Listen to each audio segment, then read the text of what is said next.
¿Qué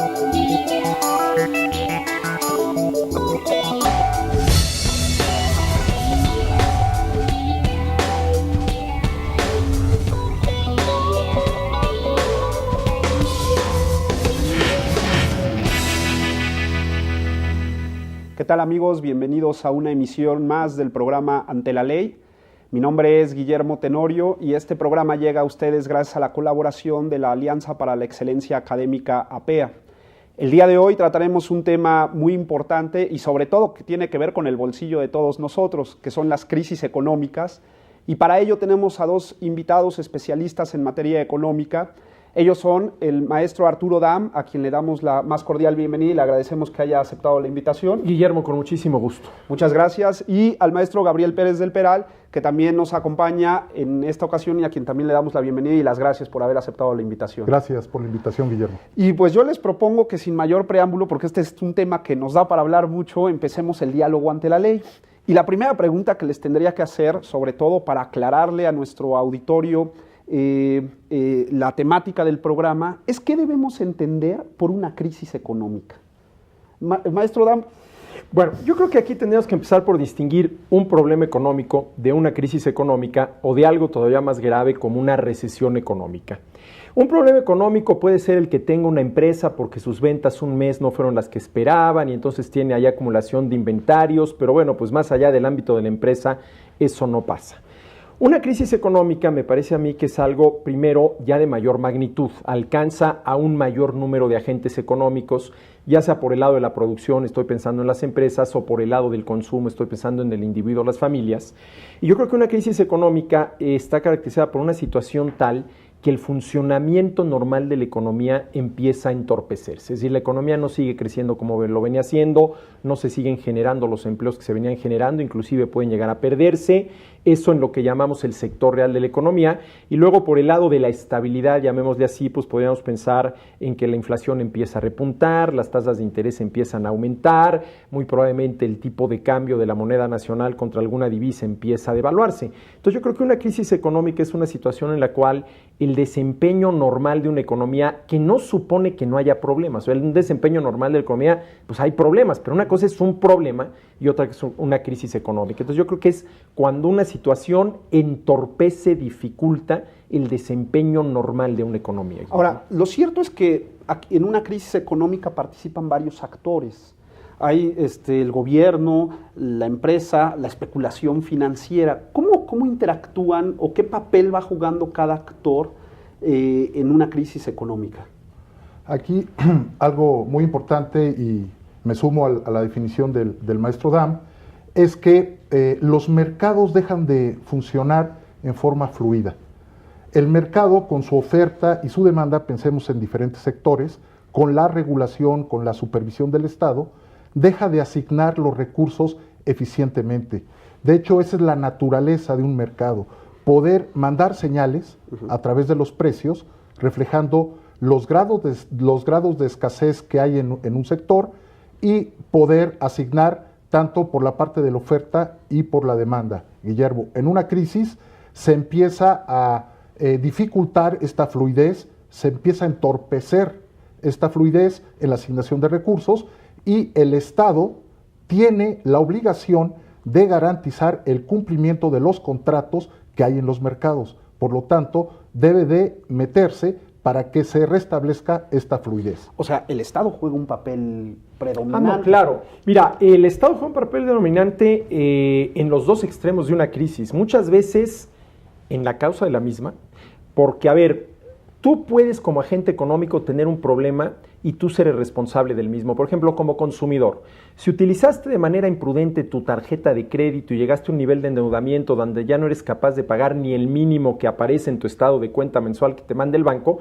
bueno, pues tienes un problema económico, pero lo tienes tú. Eso dista de ser una crisis económica que afecte desde Tijuana hasta Cancún, Matamoros hasta Tapachula.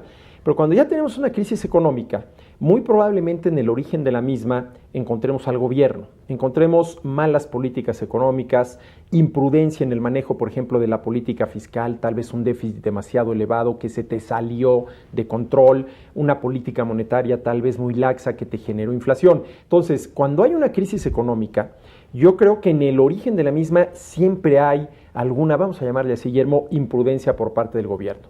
Ahora, para salir de esas crisis económicas, también se necesita que el gobierno participe, nada más que se necesita que participe de manera inteligente, de manera prudente, como decía Gabriel, con el fin de restaurar el funcionamiento normal de los mercados. Y eso es lo que muchas veces resulta difícil, no porque económicamente no sea lo correcto, sino porque tal vez políticamente no sea lo más adecuado. Ahora, hay un mercado que parece que afecta mucho, que es la famosa bolsa de valores, ¿no? Que ahora es un mercado que ordinariamente cualquier indicador dice, hay crisis económica cuando las acciones en la bolsa van a la baja. ¿Cuál es esta relación entre una bolsa y una crisis económica? Claro que sí, Guillermo. Mira, solamente hay dos mercados en la parte del sector financiero.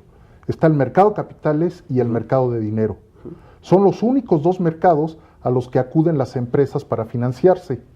La empresa, cualquier tipo de empresa de cualquier sector, solamente tiene dos formas de financiarse: o emite pasivos o emite capital. Son las dos formas. El lado derecho del estado de resultados, el lado derecho del balance, pasivo y capital. Entonces, en las clases que alguna vez llevamos de contabilidad, pues el pasivo más capital tiene que ser igual al activo. Entonces, la empresa acude al mercado de capitales y al mercado de dinero para financiarse. El mercado de dinero son los bonos a corto plazo, con vencimiento de menos de un año. ¿Esto de un bono exactamente qué es? Un bono es una promesa de pago que utilizan las empresas y los gobiernos para allegarse de recursos. O sea, me prestas dinero y te voy a devolver un poquito más en un futuro. Yo te entrego este papel, Guillermo, tú préstame y yo prometo pagarte intereses de acuerdo al plazo que los dos fijemos. Muy bien. Entonces, dos partes de un bono, la parte del capital y la parte de los intereses. Muy bien. Eso es lo que compone un bono. Las empresas, los bancos, los gobiernos necesitan financiarse o refinanciarse. Entonces, acuden a este mercado de capital. Al mercado de dinero, que es de menos de un año. El corto plazo. Y el mercado de capitales tiene dos componentes: la bolsa, lo que mencionabas, la bolsa de valores, y el mercado de bonos de vencimiento de más de un año, el mediano y el largo plazo. Son los dos mercados. Entonces, en este caso, los gobiernos, las empresas, refinancian sus gastos a través de estos mercados. Es muy importante porque tú tienes una empresa, emites capital a través de acciones y las colocas en la bolsa de valores, como tú dices. En esa bolsa de valores se venden la parte del capital de tu empresa y tú con ese dinero contratas gente, produces más, amplías una planta en tu empresa. Ese es el mecanismo de transmisión de la parte financiera con la parte real que mencionaba el profesor Dam, con la parte de la producción. Pero hay un tema de especulación.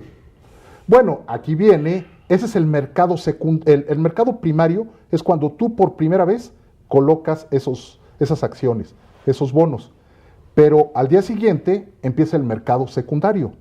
Y en el mercado secundario existe oferta y demanda de esos bonos que tú emitiste como empresa. Y ahí es donde viene no necesariamente una vinculación entre la operación de la empresa y lo que se compra y se vende en el mercado de capitales. Este tema de la especulación es un problema. Mira, porque en sí puede acabar generando una crisis, como lo hemos ya platicado. Bueno, a ver, mira, Guillermo, yo siempre me he preguntado lo siguiente: a ver, ¿es moralmente válido acumular una fortuna sin haber generado riqueza, sin haber producido bienes y servicios? O dicho de otra manera, ¿es moralmente válido que alguien acumule una fortuna jugando al póker con 4 amigos? Yo todavía no tengo la respuesta, ¿no? Yo no tengo la respuesta y llevo muchos años dándole vuelta en la cabeza, pero es lo que sucede en el mercado secundario del que habla Gabriel, ¿no? Es decir, una empresa X el día de hoy emite acciones a cambio de las cuales recibe dinero que va a invertir en la empresa para hacerla más productiva y más competitiva. Pero si yo te compré a ti en el mercado primario esa acción, yo al día siguiente la puedo vender, Pero entonces ahí ya con lo que se está jugando es con el precio de la acción. Y a ver, si yo a ti te compro una acción a 15 pesos, por poner un precio, ¿con qué objetivo lo hago? Pues con el objetivo de que después de un cierto plazo de tiempo lo pueda yo vender a un precio mayor, que me permita obtener una utilidad. Y eso sin duda alguna es especular. Ahora, claro, así como gano, si te la compré a 15 y la vendí a 30, también es cierto que puedo perder, ¿no? También es cierto que puedo perder. Pero yo creo que aquí hay que distinguir dos cosas. Esta parte que sí tiene obviamente un componente especulativo y que quien participe en el mercado secundario lo hace con ese fin, echándose un volado, sabiendo a qué precio compré la acción, pero nunca teniendo la certeza de a qué precio la voy a poder vender, porque ese precio futuro depende de muchísimas variables que muchas veces a priori ni se conocen, y si se conocieran habría que ver si se pueden controlar, y la respuesta es no. Ahí sí hay un elemento especulativo que pudiera ser, insisto, moralmente cuestionable. Claro. Pero la primera parte yo no lo veo absolutamente ningún problema. Yo, empresa, necesito dinero. Una manera de llegarme dinero es emitiendo acciones. La acción a ti como tenedor de la misma te da un cierto derecho sobre las utilidades que genera la empresa. Entonces yo ahí no le veo absolutamente ningún problema. Creo que es un mecanismo entre muchos muy válido para que las empresas puedan allegarse recursos. Ahora, ¿qué sucede cuando hay problemas económicos? Si yo compro una acción para fines especulativos, claro, la pregunta que tengo que responder es, bueno, ¿en qué momento me conviene vender la acción? Y hay una especie de regla, no sé, Gabriel, si tú coincidas conmigo, no escrita del mercado bursátil que dice, malas noticias, sal a vender. Aunque la noticia no tenga nada que ver directamente con el mercado bursátil, sal a vender. Buenas noticias, sal a comprar, ¿no? Luego te dicen, oye, pero ¿por qué si esta noticia viene del Medio Oriente y tiene que ver con el ámbito político que está muy, pero muy alejado aquí del mercado bursátil mexicano, ¿por qué a raíz de esa noticia ese día la bolsa retrocedió? Pues porque es esa regla no escrita que dice, si hay una mala noticia, y más o menos la noticia tiene impacto mundial, y con la globalización hoy eso es muy fácil, pues ese es el momento de salir a vender tus acciones, ¿sí? Y si la noticia es buena, pues es el momento de salir a comprar. Y ahí sí hay un componente especulativo que, insisto, yo creo que se podría cuestionar desde el punto de vista moral. Legalmente yo no le veo absolutamente ningún problema, siempre y cuando quienes pierdan asuman sus pérdidas y quienes ganen también puedan disfrutarlas, ¿no? Hablábamos hace un minuto de un concepto que ordinariamente cuando hablamos de crisis económica también aparece, que es el tema de la recesión. ¿Es lo mismo? ¿Crisis económica, recesión? ¿Es consecuencia de la recesión de una crisis económica? Efectivamente. Así es, Guillermo. Podríamos decir que es una consecuencia de una crisis, la recesión, porque lleva tiempo para que madure y empiece a bajar la producción, que eso es una recesión, ¿no? Una disminución en la producción, en el Producto Interno Bruto de un país por más de 2 trimestres. Ya oficialmente se declara en recesión. Hay organismos, hay instituciones muy definidas en Estados Unidos, por ejemplo es la National Bureau of Economic Research, la única autorizada para poder declarar oficialmente una recesión. Entonces, sí es consecuencia. De hecho, lo que estamos viviendo hoy en día en Europa ya es un contagio de una crisis previa a todos los países europeos, que podemos decir que a principios del año que entra van a entrar en un ciclo a la baja, esto es, en una recesión. Entonces, ¿no? Por recesión entendemos no crecimiento.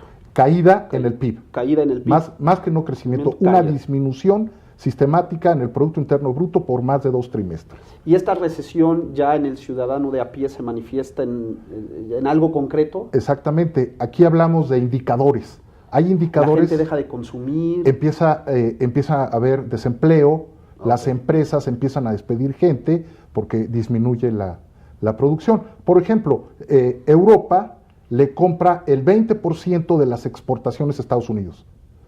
Como Europa está a punto de caer en una recesión, va a dejar de comprar a esa velocidad las exportaciones de Estados Unidos. Y como nosotros le vendemos a Estados Unidos para que éste exporte, necesariamente se va a desacelerar Estados Unidos y se desacelera México. Ese es el canal de transmisión que hay a partir de una crisis financiera que se manifestó en la periferia de Europa y que ya podemos decir claramente y oficialmente que ya está contagiando a todos los países, ¿no? Les propongo que vayamos a un corte y volvamos justamente con el tema europeo y también, ¿por qué no?, hablar de la crisis de Estados Unidos de hace algún tiempo. Y no se vayan, estamos hablando de un tema muy interesante que son crisis económicas y volvemos en un minuto.